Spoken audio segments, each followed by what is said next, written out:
Hello दोस्तों, आपका स्वागत है हमारे चैनल चैंपियन जैद पर। मैं हूं आपका दोस्त मोहम्मद जैद। और दोस्तों, आज हम आपको पढ़ाने वाले हिस्ट्री का second chapter, Indian tradition historiography. Last year हम लोगों ने यूरोप के बारे में पढ़ा, डेवलपमेंट इन द वेस्ट, कि किस तरीके से वहाँ पे यूरोप के हिस्टोरियंस थे, स्कॉलर्स थे, उन लोगों के बारे में जाना। आज हम लोग इंडियन ट्रेडिशंस पे पढ़ेंगे। तो इसमें हम लोग पढ़ेंगे ट्रेडिशन ऑफ इंडियन हिस्टोरियोग्राफी और फिर आइडियोलॉजिकल फ्रेमवर्क्स, मतलब किस तरीके से इंडियंस ने आइडियोलॉजिकल फ्रेमवर्क्स किए हैं उसको भी पढ़ेंगे। So first of all we are going to start from the traditions of Indian historiography. Remember the definition of the historiography, the writing of critical historical narrative is called as historiography and a scholar who writes such a narrative is known as historian. इतना याद रखें आप लोग। तो हम लोगों ने western tradition को पढ़ा लास्ट लेक्चर में, अब हम लोग इंडियन ट्रेडिशंस को पढ़ेंगे। तो एंशियंट पीरियड में हिस्टोरियोग्राफी कैसी थी कि in the ancient period in India में Indian memories of the great deeds of ancestors and the mythological lore, also memories of social transitions were preserved with the help of oral recitals. मतलब कि जो ancient period था Indian memories का, उसमें जो ancestors और mythological लोर थे और एंसिस्टर्स के अच्छे कर्म थे, महान कार्य थे, उनकी मेमोरीज़ को प्रिजर्व रखा गया। कैसे प्रिजर्व रखा गया? ओरल रिसाइटल्स से, मतलब एक जनरेशन से दूसरे जनरेशन को वो बताकर, ओरली रिसाइट करके, मतलब सुनाकर। जैसे अभी मैं हूँ, तो अगर मुझे कोई ऐसी घटना मालूम है जिसे ज़्यादा लोग नहीं जानते, तो मैं बाहर जाकर जो लोग हैं वहाँ पे ओरल रिसाइटल करके लोगों को मैं बता सकता हूँ वो सभी चीज़ें। So after that they will also tell to the next generation, और ऐसे जनरेशन टू जनरेशन पास होते जाएगा ओरली, और इसे हम लोग ओरली प्रिजर्व करते जाएंगे। पर अगर मैं हूँ, मुझे वो घटना पता है पर मैं किसी को ना बताऊँ, तो वो चीज़ वहीं पे दब के रह जाएगी, आगे किसी को नहीं पता चलेगा। ऐसे बहुत सारे इवेंट्स होंगे जो हमें मालूम नहीं है पर वो हुए होंगे। The inscription on the Harappan seals and other artifacts confirm that Indians had mastered the art of writing as early as the 3rd millennium BCE or perhaps before that। मतलब कि जो भी इंस्क्रिप्शंस है हरप्पन सील्स पे और other artefacts हैं India के, वो कंफर्म करते हैं कि जो इंडियन के आर्टिस्ट थे, उन्होंने मास्टर किया है आर्ट में, आर्ट ऑफ राइटिंग में। और कब किया था? 3rd मिलेनियम BCE में, और उसके पहले भी ऐसा हो सकता है। तो उसके पहले से ही इतने महान थे इंडियन आर्टिस्ट, तो आप लोग सोच सकते हैं कि कितने ग्रेट थे हमारे इंडियन कलाकार। However the Harappan script is not yet successful deciphered, मतलब कि अच्छे तरीके से अभी भी जो हरप्पन सील्स पर जो भी हमें इंस्क्रिप्शंस मिले थे, उसे हम आज भी अच्छे तरीके से पढ़ नहीं पाए हैं, उसे हम आज भी अच्छे तरीके से जान समझ नहीं पाए हैं, क्योंकि उस टाइम पे अलग अलग लैंग्वेजेस होती थी। तो कुछ लैंग्वेजेस को हम लोग आज भी डिकोड नहीं कर पाए हैं। डिसिफियर्ड मतलब not decoded. The earliest non written document of historical nature found in India are in the form of inscription. जो सबसे अर्लीस्ट, जो सबसे अभी जल्दी में मिला है रिटन डॉक्यूमेंट हिस्टोरिकल नेचर में, वो हमें इंडिया में इंस्क्रिप्शन के फॉर्म में मिला है। इंस्क्रिप्शन आप लोग जानते होंगे कि किस तरीके से इंस्क्राइब्ड करते हैं हम लोग, वो हम लोगों को मिला है अभी जल्दी ही, इंस्क्राइब्ड करा हुआ, जैसे हम लोग कार्विंग करते हैं, स्क्रैचिंग करते हैं, वो सब। और वो सबसे 3rd सेंचुरी BCE में उसको हम लोग पाते हैं, उस टाइम के है, मतलब अशोक मौर्य के टाइम पे। His edicts are inscribed on natural rock and stone pillars, मतलब वो भी जब जीता करते थे तो वो जैसे एक पिलर बनवा दिया करते थे, उसी तरीके से उनकी जो भी एडिक्ट्स रहा करती थी वो डिस्क्राइब किया जाता था नेचुरल रॉक और स्टोन पिलर्स पर। From the 1st century CE, inscriptions begin to occur on coins, metal images and sculptures and also copper plates। Copper plates पर भी इंस्क्रिप्शंस होना शुरू कर दिया गया था। जैसे ये आपको दिया गया है सोहागौरा कॉपर प्लेट्स, ये कॉपर प्लेट सोहागौरा में पाया गया था, गोरखपुर के डिस्ट्रिक्ट में, उत्तर प्रदेश के गोरखपुर ज़िले में। और ऐसा सपोज़ किया जाता है कि ये मौर्यन पीरियड का है। ये इंस्क्रिप्शन ब्राह्मी स्क्रिप्ट में लिखा गया है। और जो सिंबल ट्री इन रेलिंग, मतलब उसमें कुछ ट्रीज बनाए गए हैं रेलिंग में, ऐसा इंस्क्रिप्शन बनाया गया है, और कुछ माउंटेन है। At the beginning of inscription also occur on the punch marked coins, मतलब कि ये जो पंच मार्क्ड कॉइन्स रहा करते थे तो उन पे भी ये इंस्क्रिप्शंस ऑकर हुआ करते थे। Another symbol which looks like a structure erected on 4 pillar is supposed to be indicative of a granary. The inscription records a royal order that the grains stored in the granary should be distributed carefully. और एक order, मतलब inscription द्वारा कहा गया कि जो भी grains रखे हुए हैं, अनाज, उनको ग्रेनरीज को अच्छे से डिस्ट्रीब्यूट किया जाए। It is supposed to be suggestive of precaution taken in the times of a famine, मतलब कि ऐसा समझा जाता था कि फेमाइन सिचुएशन में जब अकाल पड़ता था, सूखा पड़ता था, तो उस टाइम पे उन चीज़ों का किस तरीके से यूज़ करना है, उसके लिए उसको केयरफुली डिस्ट्रीब्यूट करें।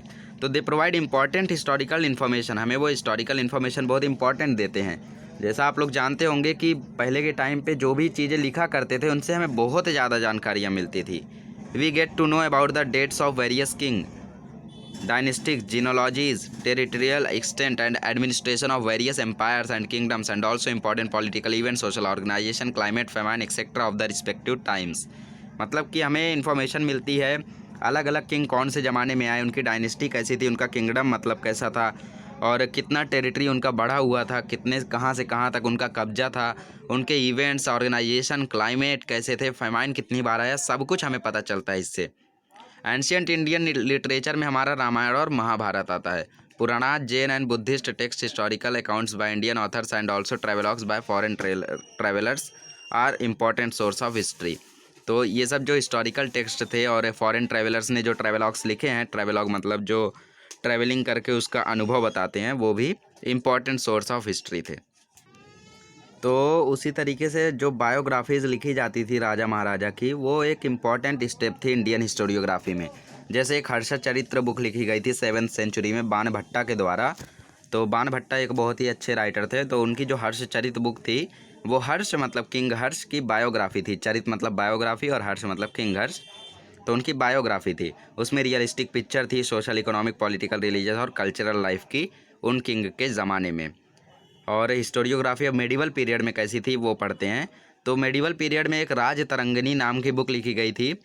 वो कॉन्सेप्ट जो था उसका, वो मॉडर्न हिस्टोरियोग्राफी के काफ़ी क्लोज था। वो कल्हाना ने लिखा था और राज तरंगिणी में कश्मीर की हिस्ट्री के बारे में लिखा गया था। कल्हाना खुद भी कहते थे कि उन्होंने कुछ टेक्स्ट ऐसे भी लिखे हैं जिनको उन्होंने क्रिटिकली एग्जामिन किया है, अच्छे से उन्हें जांचा परखा है और उसके बाद उसे लिखा है। कुछ सोर्सेज का यूज़ किया है, जैसे इंस्क्रिप्शंस, कॉइन्स, ये सब एंशियंट मॉन्यूमेंट्स का उन्होंने यूज़ किया है, उसके बाद उस बुक को लिखा है। और मेडिवल इंडियन में जो हिस्टोरियंस थे मुस्लिम कोर्ट्स में, मुस्लिम रूलर्स के कोर्ट्स में, वो किसकी राइटिंग से इन्फ्लुएंस्ड थे? अरेबियन और पर्शियन हिस्टोरियोग्राफी से इन्फ्लुएंस थे। उसमें से जो जियाउद्दीन बरनी थे, वो एक इम्पॉर्टेंट प्लेस इसमें होल्ड करते हैं। उन्होंने एक बुक लिखी थी तारीखी फ़िरोज़ शाही, और उसमें उन्होंने हिस्टोरियोग्राफी का पर्पस स्टेट किया है। उनके हिसाब से हिस्टोरियंस ड्यूटी खाली इतने में लिमिटेड नहीं है कि जो रूलर्स के पॉलिसीज़ हैं और वेलफेयर हैं वो सब रिकॉर्ड करने में ही नहीं है, बट उसके साथ साथ उनको रूलर के फेलिंग और इनकरेक्ट पॉलिसीज़ भी लिखनी चाहिए। मतलब आप ज़्यादातर सोचते हो कि किसी महान इंसान की बायोग्राफी लिख रहे हो तो सिर्फ उसके अच्छे कर्म डालो, पर नहीं, आप उसके बुरे कर्म भी उसमें ऐड करो, उसकी फेलियर को ऐड करो, जब वो हारा था वो भी ऐड करो, तो वो हिस्टोरियोग्राफी अच्छी बनेगी। बरनी आगे कहा उन्होंने कि historian should also take into consideration the impact of the teaching of the wise, the learn and the sense on the cultural life of people. मतलब बरनी ने कहा कि हिस्टोरियंस को ये भी इंक्लूड करना चाहिए कि किस तरीके से जो बुद्धिमान लोग रहा करते थे वो कैसे सिखाते थे, लर्न लोग, सेंट्स लोग, इन लोग कैसे सिखाते थे, बहुत ही पढ़े लिखे लोग, कल्चरल लाइफ ऑफ पीपल के बारे में। इसीलिए बरनी ने हिस्टोरियोग्राफी को एक्सपांड किया, उसका स्कोप जो है वो काफ़ी बढ़ाया, क्योंकि पहले हिस्टोरियोग्राफी मात्र इतनी ही रहा करती थी, पर बरनी ने कहा कि हमें ये सब भी ऐड करना चाहिए। जैसे यहाँ पे कहा गया है, Al-Biruni wrote in Arabic about Indian knowledge and social life. Al-Biruni जो थे उन्होंने अरेबिक में लिखा था इंडियन नॉलेज और सोशल लाइफ के बारे में, और उस टाइम पे काफ़ी सारी बुक्स लिखी गई थी इंडिया के बारे में फॉरेन स्कॉलर्स के द्वारा। उसमें से हसन निज़ामीज़, ताजुल मासीर, मिनजिन सिराज, तहाकत ई नसीरी, वेरियस वर्क्स बाय अमीर खुसरो, ये सब अमीर खुसरो ने लिखा था। तुजुकी तिमुरी, ये ऑटोबायोग्राफी थी तिमुर की, और आमिर तिमुर इनका नाम था, जिन्होंने इंडिया को इन्वेड किया था। तारीखी मुबारक शाही बाय याया बिन अहमद सिरहिंदी, और इनके अकाउंट हमें हिस्टोरिकल इन्फॉर्मेशंस को प्रोवाइड करते हैं सल्तनत पीरियड के।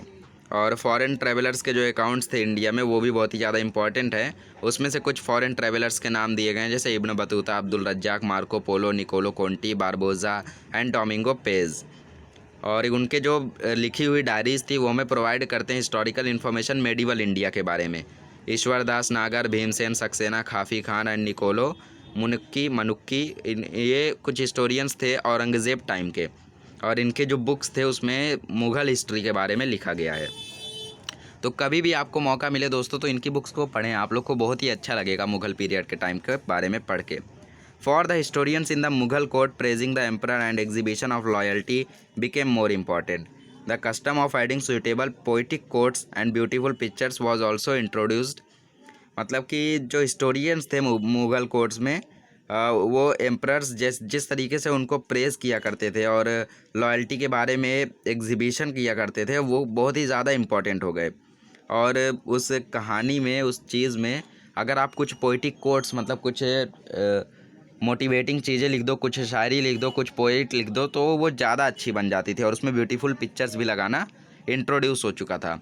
बाबर जो थे वो फाउंडर थे मुग़ल एम्पायर के। उन्होंने अपनी ऑटोबायोग्राफी लिखी थी जिसका नाम था तुज़ुकी बाबरी। उसमें इम्पॉर्टेंट डिस्क्रिप्शंस थी उन बैटल्स की जो कि बाबर ने लड़ी थी। बाबर ने अपनी सबसे छोटी ऑब्जर्वेशन भी उसमें रिकॉर्ड की थी। मतलब कि उन्होंने अपनी जीवन की हर एक चीज़ को उसमें रेखांकित किया था। उन्होंने कब क्या देखा, कहाँ गए, किस तरीके से उन्होंने उसका सफ़र किया, मतलब वो शॉर्ट में नहीं ख़त्म किया उन्होंने। जिस तरीके से एक नावल होता है उसमें किस तरीके से एक्सपांड किया जाता है, उसी तरीके से उन्होंने अपनी ऑटोबायोग्राफी में बारीकी से लेखन किया था। अबुल फजल ने अकबरनामा लिखा था जो कि अकबर की बायोग्राफी थी। उनका जो मेथड था ऑथेंटिक हिस्टोरिकल डॉक्यूमेंट को कलेक्ट करना और फिर उनको स्क्रूटिनाइज करना, वो एक devoid of Beas and hence realistic लगता था। मतलब कि वो जो भी चीज़ें को लिया करते थे, जो भी चीज़ें इन्फॉर्मेशन कलेक्ट किया करते थे, वो एकदम अच्छी रहनी चाहिए, असली रहनी चाहिए। और उसके बाद उसको स्क्रूटिनिटी मतलब क्रिटिकली एग्जामिन भी किया करते थे, अच्छे से चेक भी किया करते थे, जिसके कारण उनका डिवॉइड ऑफ बियास मतलब नो डाउट, कोई भी डाउट नहीं आता था। इसके मतलब उनकी जो भी लेखन रहते थे तो वो एकदम रियलिस्टिक रहते थे। अभी एक बखर आता है मेडिवल टाइम का, ये हिस्टोरिकल डॉक्यूमेंट है। इसमें हीरोज़ की यूलॉजीज़ हैं, स्टोरीज़ ऑफ हिस्टोरिकल इवेंट्स हैं, बैटल्स हैं, लाइफ्स ऑफ ग्रेट मैंस हैं। अब कुछ मराठी बखर्स लिखे गए हैं, 4 बखर्स हैं। आप लोग बखर्स के नाम याद कर लो क्योंकि ये बोर्ड एग्जाम में आ सकते हैं, 4 बखर के नाम। तो सबसे पहला है सभासद बखर।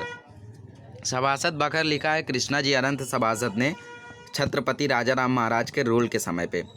ये बखर से हमें इन्फॉर्मेशन मिलेगी रूल ऑफ छत्रपति शिवाजी महाराज के बारे में। दूसरा बखर है भाऊ साहेबांची भाकर। इसमें हम लोगों को बैटल ऑफ पानीपत डिस्क्राइब किया गया है। और एक और भाकर है पानीपताची भाकर जो भी सेम इवेंट के बारे में है। ये तीसरा भाकर था। अभी आता है चौथा होलकरांची कायाफियात। होलकरांची कायाफियात एक भी भकर है जिसमें हम लोगों को होलकर्स के कंट्रीब्यूशन के बारे में बताया गया है कि किस तरीके से होलकर्स ने मराठा रूल को कंट्रीब्यूट किया था। बखर को हम लोग चाहे तो कई पार्ट्स में डिवाइड कर सकते हैं, जैसे biographies of Kings, dynastic history, description of event, history of a section, कोई भी सेक्ट हो, ऑटोबायोग्राफीज़, बायोग्राफीज़, माइथोलॉजीज़। तो बहुत सारी चीज़ों में हम लोग इसे डिवाइड कर सकते हैं। अब बात करते हैं historiography in the modern period. Modern period में वो किस तरीके से हिस्टोरियोग्राफी ने अपना रूप बदला वो पढ़ते हैं। तो हम लोग मॉडर्न पीरियड में जी रहे हैं, आपको भी मालूम होगा। तो 20th सेंचुरी में जो इंडियन आर्कियोलॉजिकल एक्सप्लोरेशन और रिसर्च जो थी वो ब्रिटिश रूल के समय पे शुरू हुई। कुछ एंशियंट साइट्स को एक्सकवेट किया गया सर अलेक्जेंडर कनिंघम के सुपरविज़न में। ये फर्स्ट डायरेक्टर जनरल थे archaeological survey of India. Archaeological survey of India के पहला डायरेक्टर कौन थे? Sir Alexander Cunningham. अंडरलाइन करके रखें आप लोग मेन चीज़। मैं हर चीज़ नहीं बताऊंगा, आप लोग अपने से समझें कि कौन सी चीज़ें हैं जो आपको याद रखनी चाहिए। जैसे बखर के नाम आपने अंडरलाइन किए होंगे तो अच्छी बात है, उनके राइटर्स के नाम अंडरलाइन किए होंगे तो अच्छी बात है, पर आपने ऐसा किया होगा तो आपको आउट ऑफ मिल सकता है हिस्ट्री में, अच्छे से आप पढ़ाई करेंगे तो इन्होंने आर्कियोलॉजिकल सर्वे के पहले डायरेक्टर थे। तो इन्होंने काफ़ी सारे साइट्स को मेंशन किया बुद्धिस्ट टेक्स्ट में इसी के लिए। तो हड़प्पन सिविलाइजेशन भी इन्हीं के समय पे डिस्कवर किया गया था, सर जॉन मार्शल के समय पे। और इस डिस्कवरी के कारण जो इंडियन हिस्ट्री की एंटिक्विटी थी उसको हम लोग ट्रेस करते हैं 3rd मिलेनियम के समय में, बिफोर क्राइस्ट एरा के समय में, बिफोर कॉमन एरा के समय में, और इवन अर्लियर उससे भी पहले। अब बात करते हैं आगे की। तो बहुत सारे ब्रिटिश ऑफिसर्स भी थे जिन्होंने इंडियन हिस्टोरी के बारे में लिखा, इंडिया की स्टोरीज़ उन्होंने भी लिखी। जैसे कुछ जो ब्रिटिश थे उनकी राइटिंग्स में इंडिया के ख़िलाफ़ की चीज़ें झलका करती थी, मतलब इंडिया के बारे में बिना पूरी इन्फॉर्मेशन कलेक्ट किए वो लिख दिया करते थे, जो कि कुछ इंडियंस ने अपोज भी किया था। हम लोग पढ़ते हैं। सबसे पहली बुक लिखी जेम्स मिल ने, अंडरलाइन करते चलें बुक्स के नाम और उनके राइटर, बहुत इंपॉर्टेंट है। जेम्स मिल ने पहली बुक लिखी हिस्ट्री ऑफ ब्रिटिश इंडिया, जो कि पब्लिश हुई 1817 में। ये पहली बुक थी इंडियन हिस्ट्री पे जो कि एक ब्रिटिश हिस्टोरियन से लिखी गई थी, और उसमें सीधा रिफ्लेक्ट होता था कि कुछ ऑब्जेक्टिव्स को एब्सेंट कर दिया गया था उसमें, मतलब कि कुछ एस्पेक्ट्स को नहीं इंक्लूड किया गया था और कुछ चीज़ों को उसमें अपोज किया था जो कि नहीं करना चाहिए था। मतलब नकली हिस्टोरियोग्राफी उन्होंने लिख दी थी, इंडिया जैसा है वैसा उन्होंने नहीं दिखाया था उसमें। तो ये सब चीज़ें उसमें प्रिजुडाइज किया गया, मतलब अपोज किया गया। प्रिजुडाइज मतलब कि आपका जो इन्फॉर्मेशन लिखी हुई है वो नकली है, असली नहीं है। तो दूसरी book I history of India. याद रखें, ये हम लोगों का हिस्ट्री ऑफ ब्रिटिश इंडिया था जो जेम्स मिल ने लिखा। अब हिस्ट्री ऑफ इंडिया जो माउंट स्टुअर्ट एल्फिंस्टन ने लिखा। ये बॉम्बे के गवर्नर थे जो अभी मुंबई नाम से जाना जाता है। ये पब्लिश हुआ था 1841 में। मराठा एम्पायर का जो पीरियड है वो बहुत ही इंपॉर्टेंट था इंडियन हिस्टोरियोग्राफी में। ग्रांट डफ का नाम इसमें सबसे ऊपर आता है ब्रिटिश ऑफिसर्स में जिन्होंने मराठा हिस्ट्री के बारे में लिखा है। उन्होंने एक बुक लिखी थी हिस्ट्री ऑफ महाराष्ट्राज। अब उन्हें स्पेलिंग तो आती नहीं थी कि महाराष्ट्र लिख दें, तो उन्होंने हिस्ट्री ऑफ महाराष्ट्राज लिखा था। और ये बुक जो थी वो 3 वॉल्यूम्स में पब्लिश हुई, 3 टॉपिक्स में पब्लिश हुई 3 सब्जेक्ट्स में। और ग्रांट डफ की जो राइटिंग थी उसमें ब्रिटिश इंक्लिनेशन और कॉन्डेमनिंग इंडियन कल्चरल एंड हिस्ट्री को भी शो किया करती थी। और उसी तरीके की टेंडेंसी हमें देखने को मिली कोलोनल हिस्टोरियोग्राफी में। कोलोनल टॉड जो लिखा करते थे राजस्थान हिस्ट्री के बारे में, मतलब कोलोनल टॉड यहाँ पे एक इंसान का नाम है जिन्होंने राजस्थान की हिस्ट्री लिखी है, उसके बारे में भी हमें पता चलता है। और जो 2 वॉल्यूम्स विलियम विल्सन हंटर ने लिखे हैं इंडियन हिस्टोरियोग्राफी में, वो impartial treatment of the subject के बारे में शो करते हैं, मतलब कि पूरी तरीके से जानकारी ना लेकर आपने ऐसे ही इन्फॉर्मेशंस उसमें डाल दी हैं, तो वो हमें शो करते हैं। फिर आते हैं नीलकर जनार्दन कीर्तने और विश्वनाथ काशीनाथ राजवाड़े। ये 2 इम्पॉर्टेंट हिस्टोरियंस थे जिन्होंने एक्सपोज किया कि ग्रांट डफ की जो राइटिंग है उसमें लिमिटेशंस हैं, उनको सारी इन्फॉर्मेशन इंक्लूड करनी चाहिए थी, नहीं की, कुछ नकली इन्फॉर्मेशन इंक्लूड की, प्रिजुडाइज हिस्ट्री लिखी, मतलब कि पूरी असली नहीं थी। तो ये सबको अपोज किया। अब कुछ इंडियन हिस्टोरियोग्राफी समझ लेते हैं। सबसे पहला है कॉलोनियल हिस्टोरियोग्राफी।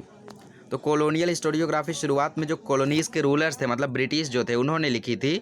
उनकी prejudice is clearly reflected in the way some of them have ridiculed Indian culture. उसमें से कुछ लोगों ने इस तरीके से हिस्टोरियोग्राफी लिखा था कि इंडियन कल्चर को उसमें रेडिक्यूल किया था, उसका मजाक बनाया था। और जो राइटिंग यूज़ की थी कॉलोनियल ब्रिटिश रूलर्स द्वारा वो जस्टिफाई किया करती थी, मतलब कि वो जस्टिफाई होता था कि उन्होंने ही लिखा है। और जो 5 वॉल्यूम्स थे कैम्ब्रिज हिस्ट्री ऑफ इंडिया के, वो पब्लिश हुए 1922 और 1937 कॉमन एरा के बीच में।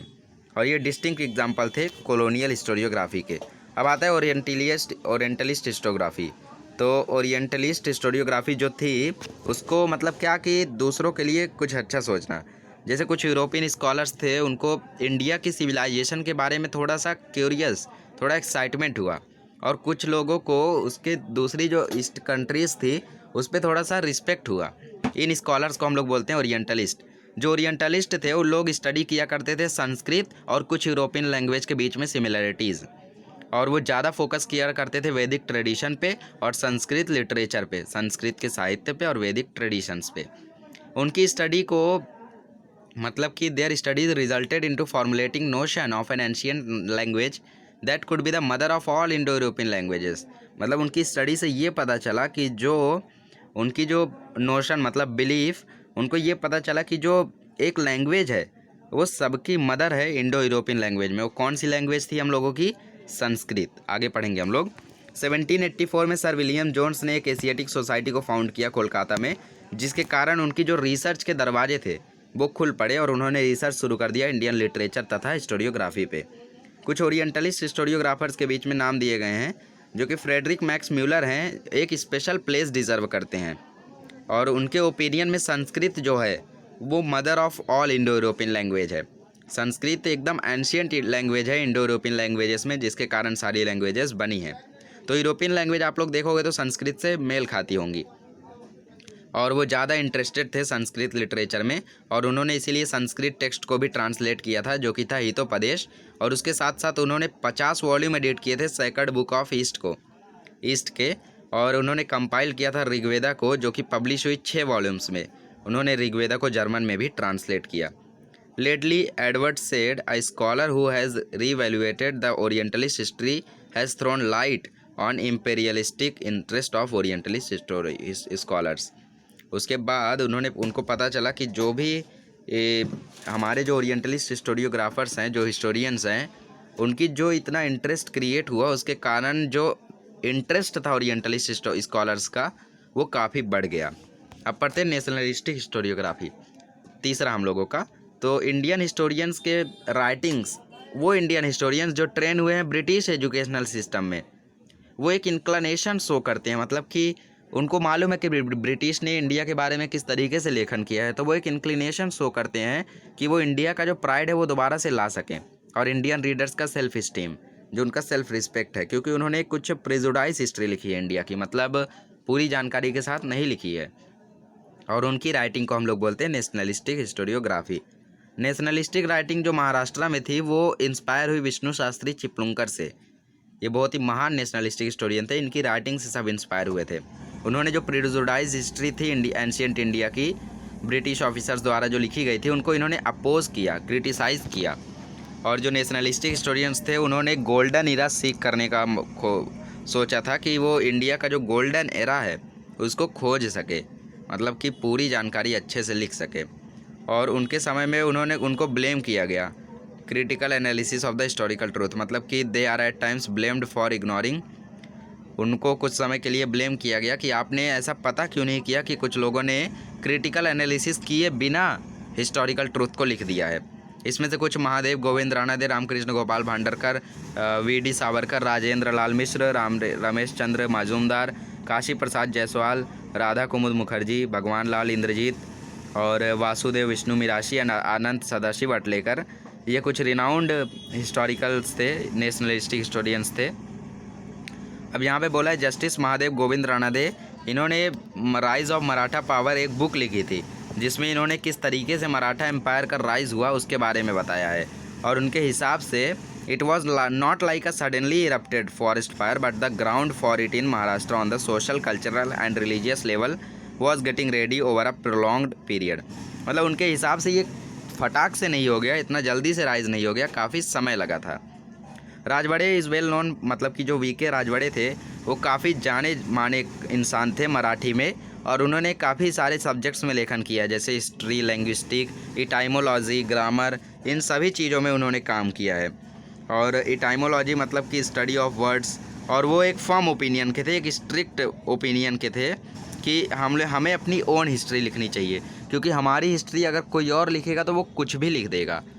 पता चला उसने कुछ क्रिटिकली एग्जामिन किया नहीं और गलत इन्फॉर्मेशन डाल दी, तो हमें अपनी हिस्ट्री खुद लिखनी चाहिए।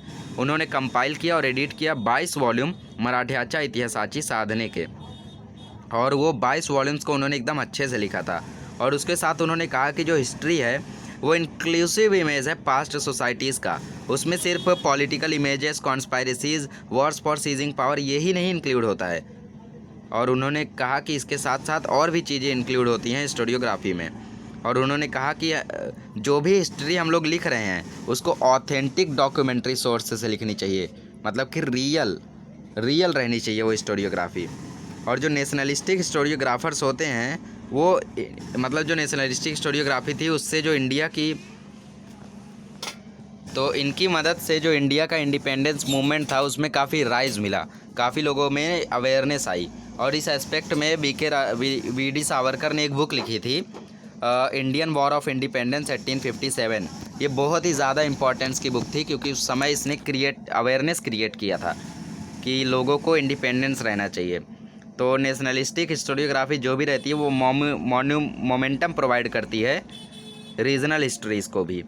और एज अ रिज़ल्ट जो हिस्टोरियंस का अटेंशन था वो जोग्राफिक कंडीशन और हिस्ट्री जो थी साउथ इंडियन रीजन्स की, उसकी तरफ उनका अटेंशन गया।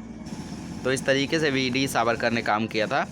VK. Rajwade founded the Bharat इतिहास संशोधक मंडल, ये बात याद रखें, वी.के. राजवाड़े ने भारत इतिहास संशोधक मंडल को फॉर्म किया था पुणे में 7 जुलाई 1910 में, ताकि जो हिस्टोरिकल रिसर्च है उनको हम लोग कन्वीनियंट बना सके, फैसिलिएट कर सके।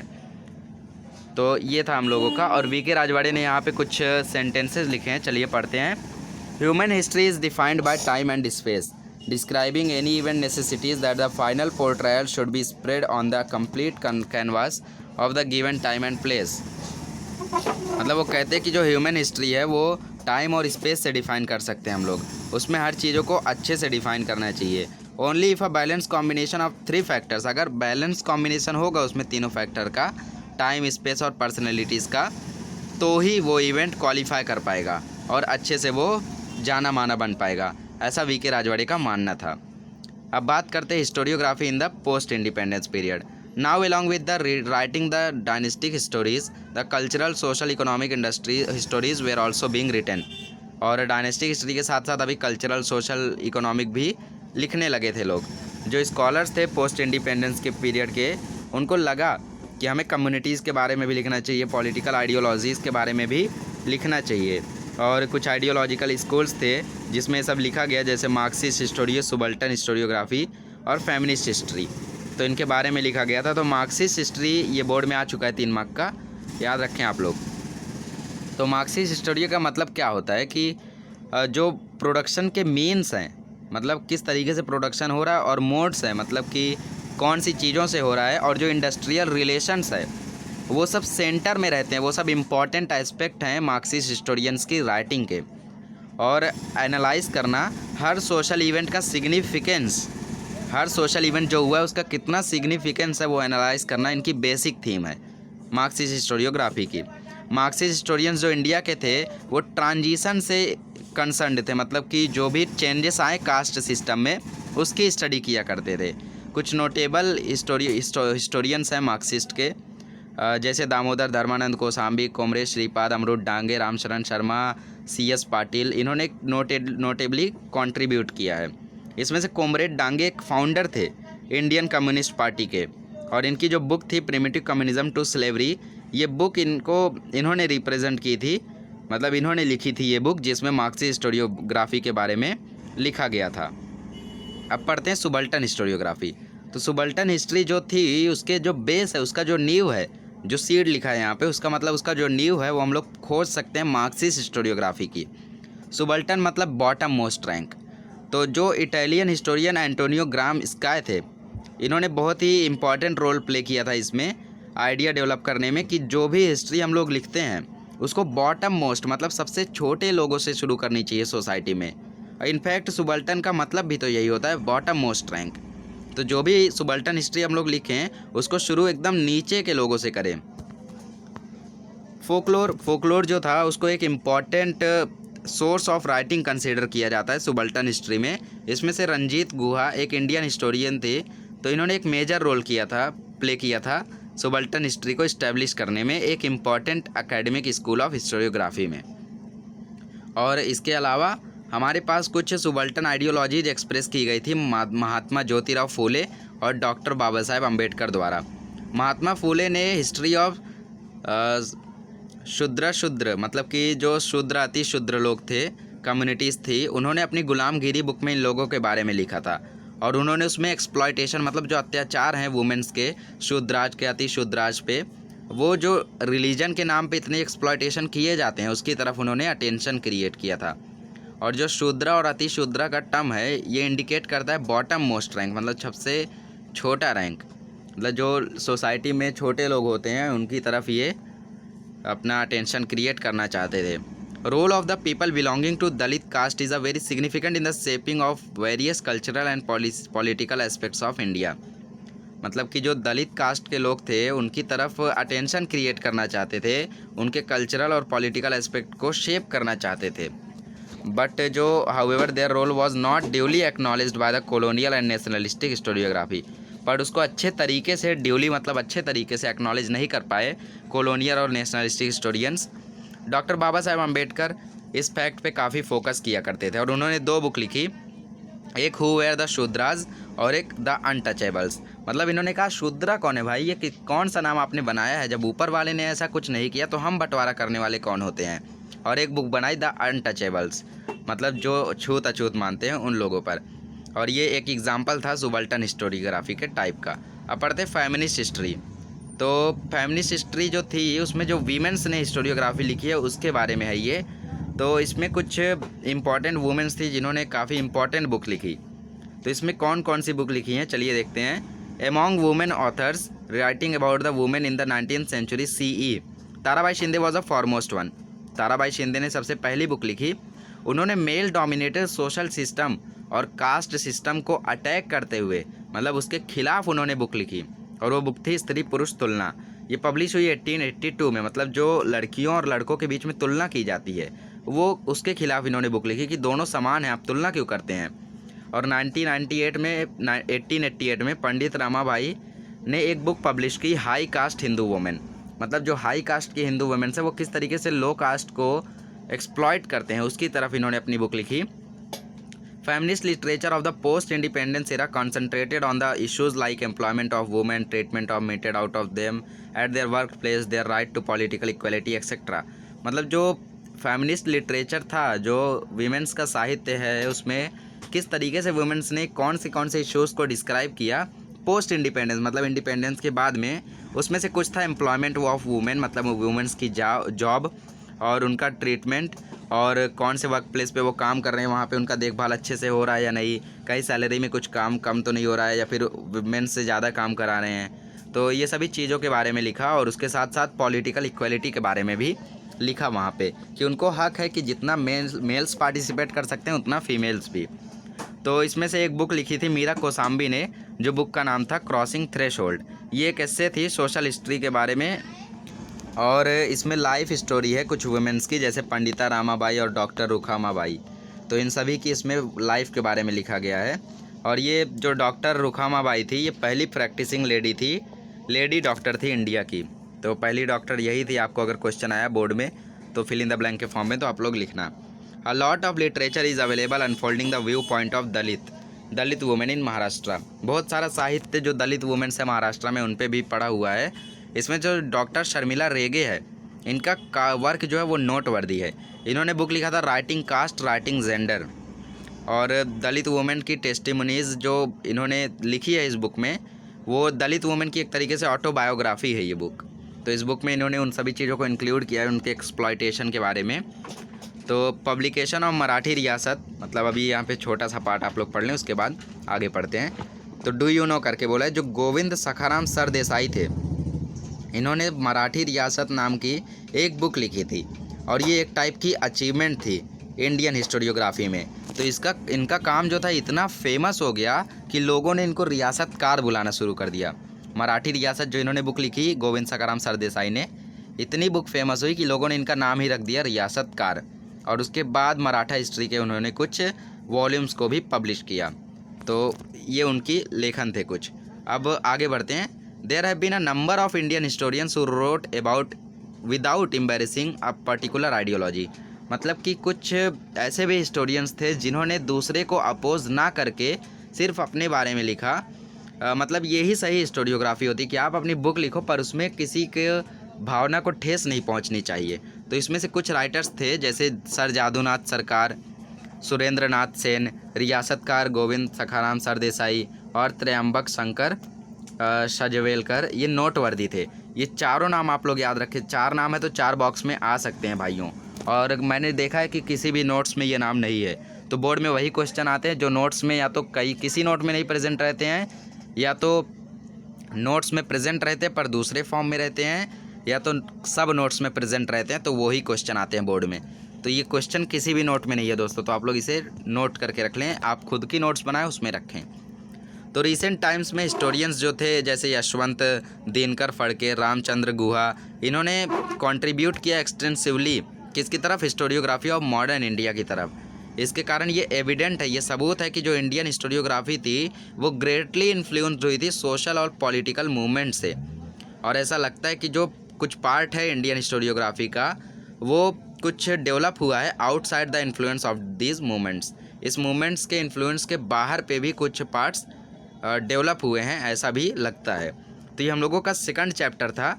अब फिल इन द ब्लैंक की तरफ रुख कर लेते हैं।